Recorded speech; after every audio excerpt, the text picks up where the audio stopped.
सीतापुर नाम के गांव में एक मोतीलाल नाम का गरीब किसान रहता था, जिसने जैसे तैसे पैसे जोड़कर अपनी बेटी की शादी तय की थी।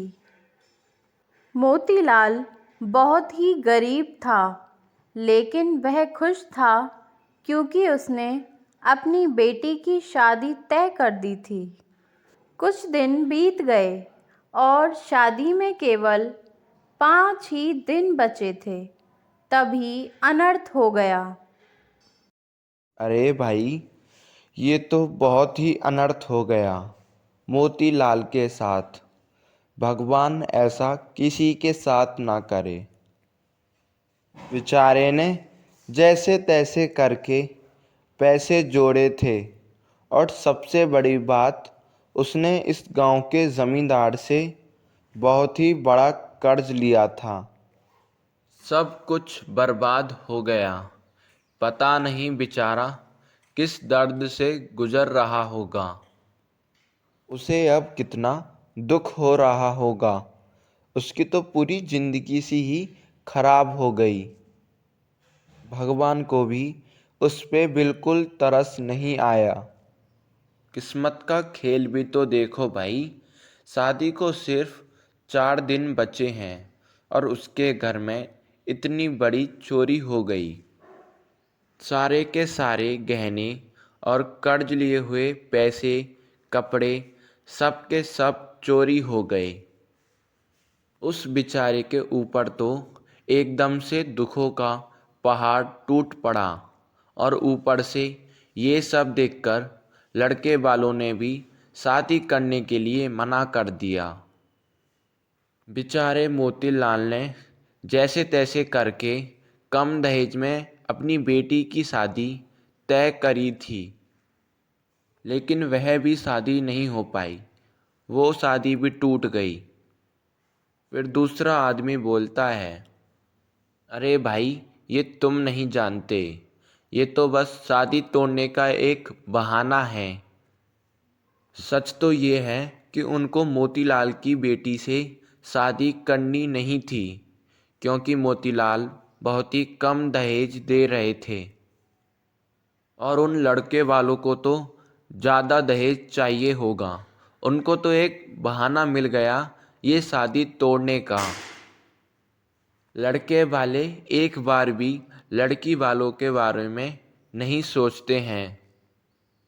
उनको तो सिर्फ बस दहेज दे दो और कुछ नहीं चाहिए होता उनको। बेचारा मोतीलाल अपनी बेटी की शादी को लेकर बहुत ही खुश था। बेटी की शादी टूट गई, घर में बहुत बड़ी चोरी हो गई और लड़के वालों ने मुंह पर ही मना कर दिया था। इन सारी घटनाओं से मोतीलाल की तबीयत दिन ब दिन खराब होने लगी। जमींदार के आदमी उसे आकर सताने लगे। ए मोतीलाल, चल बाहर निकल। तू कहाँ छिपा बैठा है? तू क्या सोचता है कि तू कहीं छुप जाएगा और हमारे सेठ जी के पैसे नहीं देगा? आज तुझे हमारे सेठ जी ने बुलाया है। आज तुझे हमारे सेठ जी के पास आना ही होगा। आज कोई बहाना नहीं। बहुत दिन हो गए हैं तुझे। तेरे तो ये रोज के बहाने हैं, लेकिन आज तेरा कोई भी बहाना नहीं चलेगा।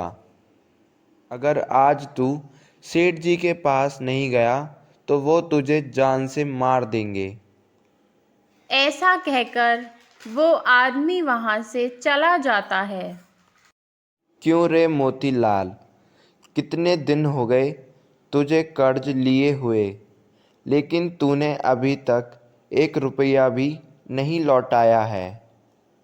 मैं तुझ जैसे गरीब पर तरस खाकर इतने दिनों तक शांत बैठा रहा। तेरा मैंने इतना इंतज़ार किया, लेकिन मैं अब नहीं करूँगा। तू तो मेरी अच्छाई का फ़ायदा उठा रहा है। मुझे लगा कि तेरी बेटी की शादी टूट गई है और तेरे घर में इतनी बड़ी चोरी हुई है, इसलिए मैंने तरस खाकर तेरे से इतने दिनों तक कुछ नहीं किया और तुझे इतने दिनों तक समय भी दिया, लेकिन तूने अभी तक मुझ पे 1 रुपया तक नहीं लौटाया है। फिर बेचारा मोतीलाल कहता है, मालिक जी, मुझे कुछ समय और दे दीजिए। मैं कुछ ना कुछ करके आपके पूरे पैसे लौटा दूंगा। मुझ पर आप भरोसा कीजिए। इस वक्त तो मेरे पास फूटी कौड़ी तक नहीं है, तो मैं आपके पैसे कहाँ से लौटाऊंगा। बस भगवान के लिए मुझ पे आप थोड़े दिन के लिए और तरस खा लीजिए। मैं आपसे वादा करता हूँ, आपके पूरे पैसे लौटा दूंगा।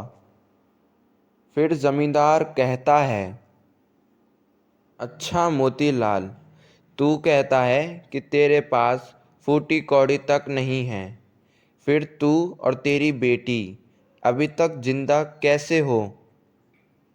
तुम लोगों के घर में खाने के लिए कहाँ से आ रहा है और तुम लोग अभी तक जी कैसे रहे हो? मेरे आगे बहाने बनाता है। मुझे अब कुछ नहीं सुनना है। मोतीलाल, तुझे क्या लगा अगर मैं कुछ बोल नहीं रहा हूँ तो मैं तेरे पे अपने सारे पैसे छोड़ दूँगा? बिल्कुल भी नहीं। मुझे मेरे पैसे निकालना अच्छी तरह से आता है। अगर तेरी पैसे लौटाने की औकात नहीं थी तो अपना ये मुंह उठाकर मेरे पास पैसे मांगने क्यों आया था? तुझे अपनी औकात में रह के पैसे मांगने चाहिए थे। जब तेरी औकात नहीं है बेटी की शादी करने की, तो क्यों करी थी? बड़े आए शादी करने के लिए। तुझे अपनी बेटी की शादी औकात देख के करनी चाहिए थी, लेकिन नहीं।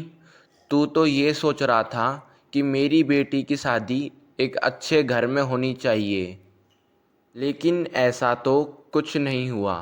तेरी बेटी की शादी तो किसी गरीब और किसी लूले लंगड़े के साथ करनी थी। तो फिर तुझे ये कर्ज लेने की कोई ज़रूरत नहीं पड़ती।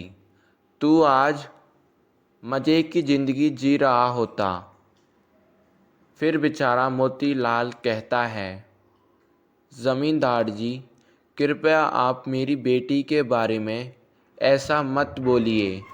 आपको जो भी बोलना है आप मेरे से कहिए। मेरे लिए कितना भी बुरा बोलिए, लेकिन मेरी बेटी के बारे में ऐसा कुछ मत कहो। फिर ज़मींदार कहता है, अरे मोतीलाल, आखिर मैं ऐसा क्यों नहीं बोलूं? आखिर तूने मुझसे पैसे जो लिए हैं। अबे मोतीलाल, ये भूल मत कि तू मेरे ही पैसों से अपनी बेटी की शादी करने चला था और अब पैसे देने का नाम नहीं ले रहा है। तुझे क्या लगा कि मैं तेरी उम्र को देखकर तुझे छोड़ दूंगा? ऐसा तो बिल्कुल भी नहीं करूंगा मैं। मुझे मेरे पैसे सूद सहित वापस चाहिए।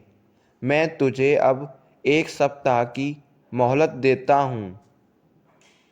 अब तू 1 सप्ताह में चाहे खुद को बेच या फिर बेटी को, लेकिन मुझे तो मेरे पैसे अब वापस चाहिए। और अगर तू 1 सप्ताह में मेरे पैसे नहीं लौटा पाता है तो मैं तुझे और तेरी बेटी को अपने घर का नौकर बना दूंगा। तुम दोनों फिर हमेशा हमेशा के लिए मेरे नौकर बन जाओगे, मेरे घर में ही काम करोगे। यह सुनकर मोतीलाल की आंखों में आंसू आ जाते हैं जमींदार उसकी एक नहीं सुनता और उसे वहाँ से भगा देता है। मोतीलाल निराश होकर अपने घर लौट आता है और घर पहुंचकर उसकी बेटी उससे पूछती है, पिताजी क्या हुआ? जमींदार जी ने क्या कहा? आपकी आंखों में आंसू क्यों ज्योति, हैं? जमींदार जी ने हमें सिर्फ 1 सप्ताह का मौका दिया है और हमें धमकी भी दी है। अब मेरे तो कुछ समझ में नहीं आ रहा कि हम 1 सप्ताह में उनके इतने सारे पैसे कैसे लौटा देंगे। और ज़मींदार जी बहुत ही ज़्यादा गुस्से में थे। वे अब बिल्कुल भी हम पर तरस नहीं खाने वाले हैं। अब पता नहीं ज्योति, हमारा क्या होगा। आप चिंता मत कीजिए पिताजी, आपकी तबीयत पहले से ही बहुत खराब है। आप अगर और सोचेंगे तो आपकी तबीयत और भी ज़्यादा खराब हो जाएगी। मेरा आपके सिवा है ही कौन? आप चिंता मत करिए, मैं ज़मींदार के पास जाकर उससे बात करती हूँ। कुछ ना कुछ करके मैं उन्हें मना ही लूँगी।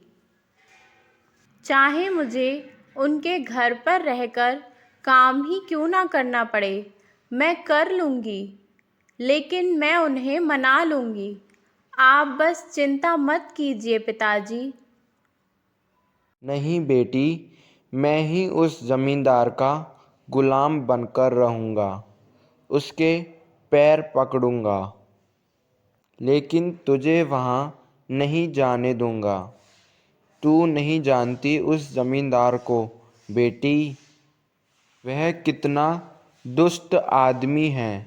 वह तुझ पे एक जानवरों की तरह काम करवाएगा। वे तेरी ज़िंदगी को और भी ज़्यादा बदतर बना देगा और ऐसा मैं बिल्कुल नहीं होने दूंगा ज्योति। फिर ज्योति बोलती है, नहीं पिताजी, आप ऐसा बिल्कुल भी नहीं करेंगे। आपकी तबीयत पहले से ही खराब है। मैंने कहा ना, आप कहीं नहीं जाएंगे और इस उम्र में कोई काम नहीं करेंगे। ज़मींदार से मैं ही बात करूँगी, आप नहीं। आप चिंता मत कीजिए, मुझे कुछ नहीं होगा। ईश्वर है ना, ईश्वर पर भरोसा रखिए। हमने कभी किसी के साथ कुछ गलत नहीं किया, तो हमारे साथ बुरा क्यों होगा? आप भरोसा रखिए पिताजी, सब ठीक होगा। और फिर अगले ही दिन ज्योति उस जमींदार के घर जाती है और वहाँ जाकर जमींदार से कहती है, नमस्ते जमींदार काका। अरे ज्योति, तुम आओ आओ। अरे तुम्हारे पिता मोतीलाल ने इतनी जल्दी पैसों का इंतजाम भी कर दिया। वाह वाह वाह, मोतीलाल तो बहुत ही अच्छे निकले। चलो जल्दी से अब तुम मेरे पैसे दे दो। ज्योति बोलती है, माफ़ कीजिए, पैसों का इंतज़ाम नहीं हो पाया। हम बहुत गरीब हैं, इतनी जल्दी हम इतने सारे पैसों का इंतज़ाम नहीं कर पाएंगे। फिर वह ज़मींदार कहता है, अगर ज्योति पैसों का इंतजाम नहीं हुआ है तो तुम अपना मुंह उठाकर यहाँ क्यों आई हो? आगे से मेरे घर में तभी आना, तब तुम्हारे पिताजी पे पैसों का इंतजाम हो जाए। अब ये बताओ, यहाँ क्यों आना हुआ? ज्योति बोलती है, मैं आपसे विनती करने आई हूँ ज़मींदार काका। मेरे पिताजी को मत सताइए, वरना वह मर जाएंगे। उनकी तबीयत दिन ब दिन और भी ज़्यादा खराब होती जा रही है। देखो ज्योति, मुझे इस बात से कोई फ़र्क नहीं पड़ता कि तुम्हारे पिताजी की तबीयत बहुत ही ज़्यादा खराब है। मुझे तो सिर्फ अपने पैसों से मतलब है। मुझे पैसे दे दो, अब मेरा और तुम्हारा फिर कोई नाता नहीं है। ज्योति फिर बोलती है, ऐसा मत कहिए ज़मींदार काका, हम पर थोड़ी दया दिखाइए। मुझे आपके घर में कोई काम बता दीजिए। जब तक मैं आपके पैसे नहीं लौटा देती, मैं आपके घर में काम कर लूँगी। आप जो भी काम मुझसे करने को कहेंगे, मैं सब कर लूँगी। बस आप मुझे काम बता दीजिए। हाँ, ये ठीक है। तब तो मैं तुम्हें थोड़े दिन की और मोहलत दे सकता हूँ। जब तक तुम लोग पैसों का इंतज़ाम नहीं कर लेते, तब तक तुम मेरे घर में काम कर सकती हो। और याद रहे, तुम्हें इस काम और इस घर से मुक्ति तभी मिलेगी तब तुम मेरे पैसे लौटा दोगे। अब ये बताओ, तुम्हें ये काम मंजूर है या नहीं? फिर ज्योति बोलती है, जी ज़मींदार काका, मुझे मंजूर है। ठीक है, फिर कल से तुम मेरे घर पे काम करने आ जाना। फिर दूसरे ही दिन ज्योति ज़मींदार के घर जाकर उसके घर का काम करने लगती है और मोतीलाल भी लकड़ियाँ बेचने का काम शुरू कर देता है और थोड़े बहुत पैसे कमा लेता है।